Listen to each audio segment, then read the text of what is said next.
തിങ്കൾ മുതൽ വെള്ളി വരെ ഒരേ ജോലി തന്നെയാണ് ട്ടോ. അപ്പോൾ രാവിലത്തെ ബ്രേക്ക്ഫാസ്റ്റിനും കറികൾക്കും വ്യത്യാസം ഉണ്ടെന്ന് മാത്രേ ഉള്ളൂ ട്ടോ.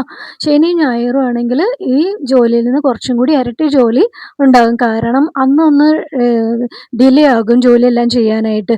മറ്റുള്ള ദിവസങ്ങളില് രാവിലെ തന്നെ എണീറ്റ് എല്ലാ കാര്യങ്ങളും ചെയ്യും. പക്ഷേ ശനിയും ഞായറും ആകുമ്പോൾ മടിയാകും.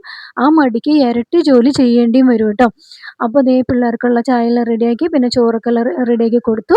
പിന്നെ അവിടെ പതിവ് പോലെ തന്നെ ക്ലീൻ ചെയ്യാണ് ട്ടോ. അപ്പോൾ കുപ്പീന്ന് വന്ന ഭൂതത്തിനെ പോലെ ഇങ്ങനെ ജോലി ഇങ്ങനെ വന്നുകൊണ്ടേയിരിക്കുകയാണ് ട്ടോ. ഓരോ ജോലികൾ കഴിയുമ്പോൾ അടുത്തത് വരും. അപ്പോൾ ദേ ക്ലീനിങ് കഴിഞ്ഞു. പിന്നെ അവിടെയൊക്കെ നിറയെ മാറാലയായിരുന്നു. അപ്പോൾ അതെല്ലാം കളഞ്ഞു. അപ്പോൾ ഇവിടെ പെട്ടെന്ന് മാറാല വരും ട്ടോ. അപ്പോൾ അതെല്ലാം ക്ലീൻ ചെയ്തു. പിന്നെ ഇപ്പം കുറച്ച് പാത്രങ്ങൾ കഴുകാനുണ്ടായിരുന്നു.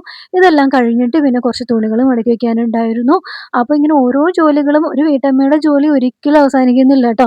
ഇങ്ങനെ വന്നുകൊണ്ടേയിരിക്കും. ഞാനീ പറഞ്ഞതിനോട് യോജിക്കുന്നവർ ഒന്ന് കമന്റ് ചെയ്യണം ട്ടോ. ഞാൻ പറഞ്ഞത് ശരിയല്ലേ?